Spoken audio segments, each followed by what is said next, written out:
Rectangular origami frameworks provide versatile modes to probe the dynamic reconfiguration of nucleic acid structures at the single molecule level. We also have the fast scanning automatic force microscopy, also called the AFM, which allows to follow the kinetics and spatial-temporal imaging of molecular reconfiguration processes within the same frames. In the text, you can see figure 4a, which exemplifies the dynamic and temporal imaging of the K+ ion that is induced in the reconfiguration of G-rich DNA strands into a G quadruplex structure. By applying fast AFM scanning cycles, we can see the temporal transitions between parallel duplex structures in state A and the X-shaped structures in state B that were also imaged. The reconfiguration of parallel duplexes in state A to the G quadruplex bridge stated B was imaged in the DNA origami frame. Dynamic assembly of TAT or CGC DNA triplex structures was demonstrated.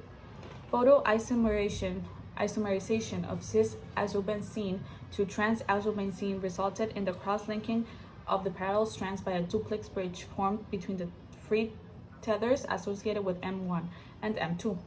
The light-induced bridging process distorted the right parallel strands into an X-shaped configuration. This X-shaped configuration was found in state B. UV light separates the X-shaped structure and it restores the parallel configuration of the strands in state A.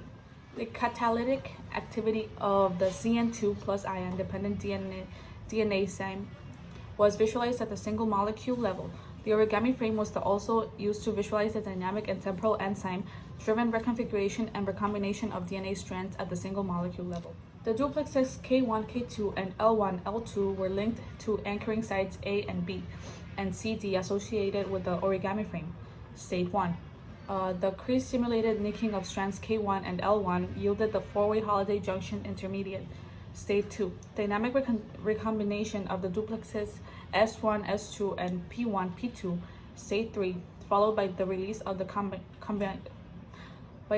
combining catalyst from the frame.